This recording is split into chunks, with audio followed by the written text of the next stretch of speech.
मानव इतिहास की शुरुआत से ही हम सभी आसमान की तरफ देखकर हैरान होते आए हैं। हमारे पूर्वजों के अनुमान और आधुनिक विज्ञान की मदद से हम ये जान पाने में सफल हो पाए कि इस पूरे ब्रह्मांड में हमारी जगह आखिर कहां पर है। लेकिन खुद को जान पाने का ये सफर बहुत लंबा रहा।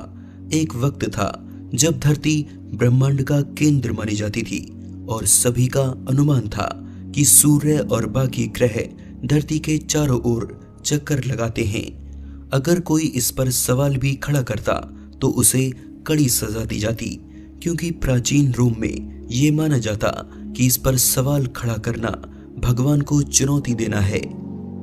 लेकिन वक्त के साथ सब सामने आ गया। धीरे धीरे इंसान की तरक्की के साथ हमें मालूम हुआ कि हमारी इस ब्रह्मांड में जगह आखिर कहां पर है। आइए चलते हैं एक छोटे से सफर पर, जहां हम हमारे घर यानी धरती से लेकर ब्रह्मांड के आखिरी छोर तक का सफर तय करेंगे। इस सफर को तय करने के लिए हम समय सीमा से नहीं बंधे। हम अपनी कल्पनाओं के आधार पर इस पूरे ब्रह्मांड में कहीं भी आ जा सकते हैं। इस सफर को शुरू करने के लिए चलिए धरती से परे चलते हैं। धरती जो हमारा घर है और हमारी जानकारी में एकमात्र ऐसी जगह है जहां पर जीवन मौजूद है।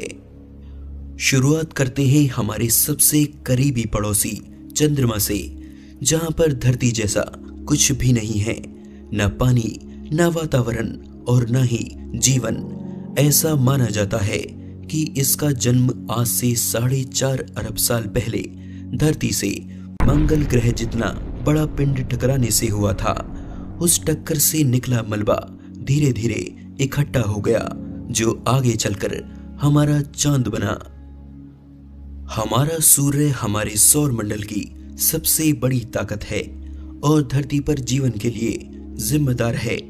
इसकी ग्रेविटी के प्रभाव से ही हमारी समूची सौर व्यवस्था टिकी है, जिसकी शुरुआत मरक्यूरी यानी बुध ग्रह से होती है। बुध की धरती क्रेटरों से अटी पड़ी है और बिल्कुल हमारे चंद्रमा जैसी नजर आती है, जो साबित करता है कि यह भूवैज्ञानिक रूप से अरबों सालों तक बेजान रहा होगा। अब तक 2 अंतरिक्षयान बुध ग्रह पर जा चुके हैं। मैरिनर 10 सन 1974 से 1975 के बीच 3 बार इस ग्रह की यात्रा कर चुका है। मैसेंजर यान 2004 में नासा द्वारा छोड़ा गया था। इसने 2011 में बुध ग्रह के चक्कर लगाए और इससे पहले जनवरी 2008 में इसने बुध के कभी न देखे गए हिस्से की हाई क्वालिटी इमेजेस भेजी। बुध के लगभग 50% हिस्से का नक्शा बनाया जा चुका है, लेकिन सूर्य के काफी पास होने की वजह से होने वाले अत्यधिक प्रकाश और चकाचौंध से हबल दूरबीन इसके बाकी हिस्से का नक्शा नहीं बना पाती। हमारा अगला पड़ाव है शुक्र यानी वीनस। इसका आकार, गुरुत्वाकर्षण और संरचना कुछ कुछ धरती के जैसा है।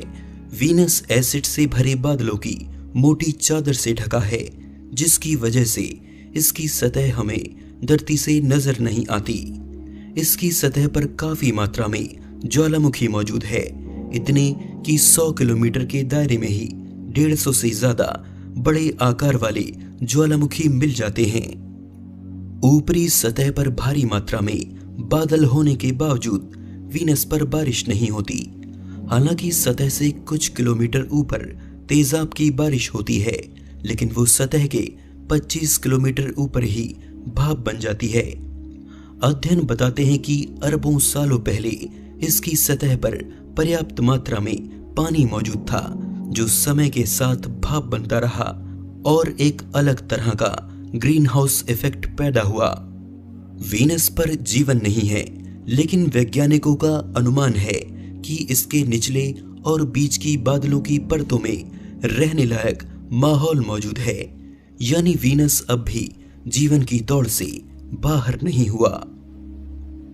हमारे सफर का अगला पड़ाव है मंगल यानी मार्स। 1965 में भेजे गए मैरिनर 4 से अब तक भेजे गए सभी मंगलयानों से मिली जानकारी हमें ये बताती है कि सौर मंडल के सभी ग्रहों में हमारी पृथ्वी के अलावा मंगल पर जीवन और पानी होने की संभावना सबसे ज्यादा है। धरती से करोड़ों किलोमीटर दूर मंगल को वैज्ञानिक इस नजर से देखते हैं कि भविष्य में इस पर बस्ती बसा पाएंगे। इसके आगे मौजूद है एस्टेरॉयड बेल्ट, जो मार्स और जुपिटर के बीच रहकर सूर्य के चक्कर लगाती है।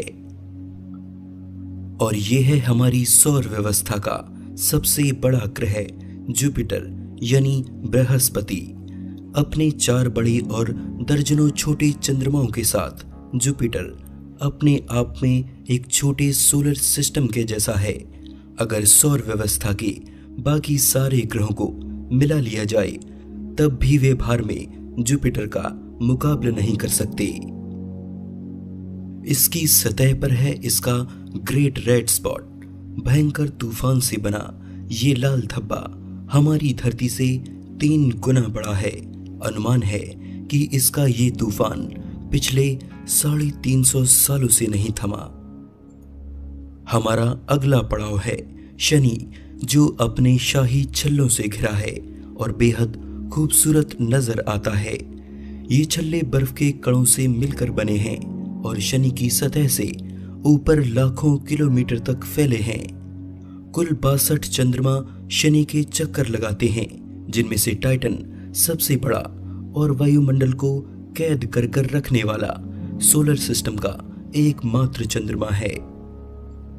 इसके आगे मौजूद हैं यूरेनस और नेपच्यून, सौर व्यवस्था के सबसे बाहरी प्लेनेट, जो हमारे पूर्वजों की जानकारी से बाहर थे और जिनका पता इंसानों को टेलीस्कोप की खोज के बाद ही लग पाया। इन बाहरी प्लेनेट के आगे है कुइपर बेल्ट, जो पिछली वाली एस्टेरॉयड बेल्ट से 20 गुना चौड़ी और 200 गुना ज्यादा फैली है, जिसमें लाखों की संख्या में खगोलीय वस्तुएं मौजूद हैं, जो ठंड से जमे पानी, मीथेन और अमोनिया की बनी है। मानो लाखों छोटी छोटी बर्फ से बनी दुनिया यहाँ तैर रही हो, और हमारा प्लूटो इन्हीं में से एक है। और इसके आगे है मानव इतिहास का सबसे महान अंतरिक्ष यान वॉयेजर 1, जो अपने 40 साल के सफर को पूरा कर सौर मंडल से भी बाहर जा चुका है। ये हमसे लगभग 19 अरब किलोमीटर दूर है। ये मानवों द्वारा भेजा गया ऐसा यान है जिसने इंसानों को सबसे ज्यादा सौर मंडल के छिपे रहस्यों के बारे में बताया। हम आगे किसी और वीडियो में इसके बारे में विस्तार से बात करेंगे, लेकिन अभी आगे चलते हैं। इससे आगे आकर हमारा सौर मंडल लगभग खत्म हो जाता है और यहाँ से हमारा सूर्य एक आम तारे की तरह दिखाई पड़ता है। हम अपने सूर्य से इतनी दूर आ चुके हैं कि उसके प्रकाश को भी यहाँ आने में 1 साल लग जाता है। लेकिन यहाँ भी सूर्य की ग्रेविटी का असर खत्म नहीं हुआ है। अरबों की संख्या में छोटे छोटे कॉमेट्स अब भी सूरज के खिंचाव की वजह से यहाँ बने हुए हैं। धूमकेतु यानी कॉमेट्स का विशाल बादल यहाँ से हमारे सौर मंडल को घेरे हुए है, जिसे हम ऑर्ट क्लाउड कहते हैं। ये एक ऐसा विशाल बादल है जहाँ एक कॉमेट से दूसरे कॉमेट की दूरी करोड़ों किलोमीटर में है। इसलिए ऑर्ट क्लाउड वाकई में है या नहीं, इसका कोई सबूत हमें अभी तक नहीं मिला है। इसकी अनुमान सिर्फ वैज्ञानिक आधार पर लगाए जाते हैं। माना जाता है कि ये बादल हमारे सौर मंडल की गुरुत्वाकर्षण सीमा पर है, जिसके बाद सूरज का खिंचाव बहुत कम रह जाता है और यहीं पर आकर हमारे सोलर सिस्टम का भी अंत होता है। लेकिन हमारा सफर अभी खत्म नहीं हुआ, आगे और भी रोमांचक यात्रा जारी है। अब हम ऐसी जगह से गुजर रहे हैं जो गुप्त अंधेरे से भरी है। हम यहाँ इंसानी आंखों से कुछ नहीं देख सकते, इसलिए हमें यहाँ इंफ्रारेड विजन की जरूरत है। इंफ्रारेड से देखने पर हमें इस अंधेरे में और भी कुछ अद्भुत दिखाई देने वाला है। ये है रोग प्लेनेट, ऐसा ग्रह जिसका कोई तारा नहीं है और जो इस अंधेरे में अकेला भटक रहा है। हमारी गैलेक्सी में ऐसे प्लैनेट्स की संख्या करोड़ों में हो सकती है। ये प्लैनेट परिवार के उन सदस्यों की तरह है जो अपने बनने के समय अपने साथियों से बिछड़ गए थे। ये रोग प्लैनेट्स ऊपर से भले ही बर्फ की मोटी चादर से ढके हों, लेकिन इनके केंद्र में पानी का विशाल समुद्र भी हो सकता है और क्या पता वहां जीवन किसी और रूप में सांसें ले रहा हो। अब हम अपने सफर का अगला पड़ाव खत्म करने के करीब हैं। हम अपनी मिल्की वे गैलेक्सी को गौर से देखते हैं। यहाँ चमकता हर बिंदु अपने आप में एक तारा है और हम हमारी गैलेक्सी में इस बिंदु पर मौजूद हैं। गैलेक्सी के केंद्र से 30,000 प्रकाश वर्ष दूर। यहाँ पर हमारे सफर का एक और पड़ाव खत्म होता है। अब हम अपने घर से इतनी दूर आ चुके हैं कि प्रकाश को भी यहाँ आने में हजारों साल लग जाएंगे, लेकिन हम यहाँ से अपनी पड़ोसी गैलेक्सी एंड्रोमेडा को देख सकते हैं।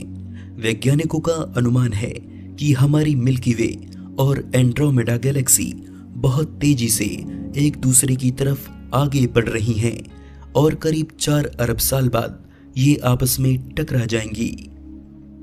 ऐसी ही ढेरों छोटी बड़ी गैलेक्सी मिलकर एक लोकल ग्रुप बनाती हैं। इनकी तादाद इतनी ज्यादा है कि हम यहाँ से अपनी गैलेक्सी को ढूंढ भी नहीं सकते।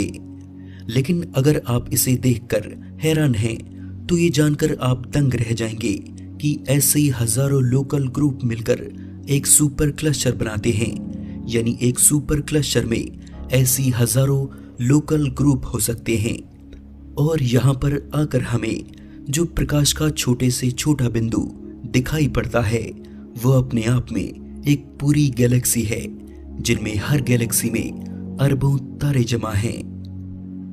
इस सुपर क्लस्टर को भी हम हमारे ब्रह्मांड का एक छोटा हिस्सा ही कहेंगे, क्योंकि हमारे ब्रह्मांड में 1 करोड़ सुपर क्लस्टर होने की संभावना है। 1 करोड़ सुपर क्लस्टर मिलकर हमारे ब्रह्मांड को बनाते हैं, यानी इसे हम हमारा यूनिवर्स कह सकते हैं। और यहीं पर आकर हमारे विज्ञान की भी सीमा समाप्त होती है। इससे आगे ना तो हम देख सकते हैं और ना ही अंदाजा लगा सकते हैं। इसलिए इसे हम ऑब्जर्वेबल यूनिवर्स या ज्ञात ब्रह्मांड कहते हैं। इसी ब्रह्मांड में खरबों की संख्या में गैलेक्सियां समाई हैं और इसका व्यास यानी डायमीटर लगभग 91 अरब प्रकाश वर्ष है।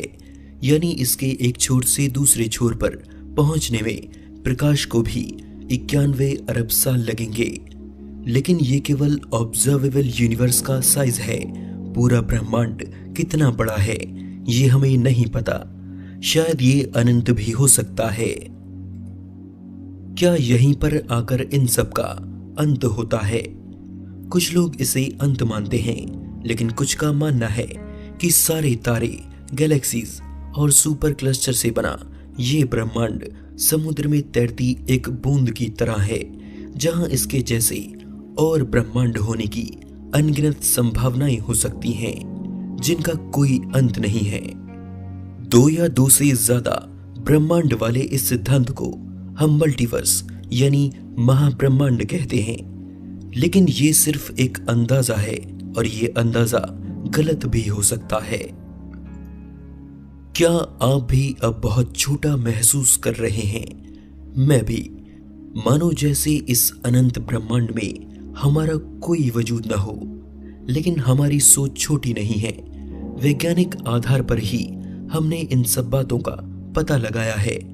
याद कीजिए वो समय जब टेलीस्कोप का आविष्कार तक नहीं हुआ था। तब जहां तक इंसान देख सकता था केवल वहीं तक हमारी दुनिया थी। लेकिन अब वक्त बदल चुका है। हमने बीते कुछ सदियों में बहुत कुछ हासिल किया है और आगे भी करते रहेंगे। वक्त की सीमा को तोड़ना शायद नामुमकिन हो, लेकिन अपनी विज्ञान की सीमा को हम और आगे लेकर जा सकते हैं। अब नहीं तो कुछ 100 साल बाद हम ब्रह्मांड के कुछ और राज जानने में सफल जरूर होंगे।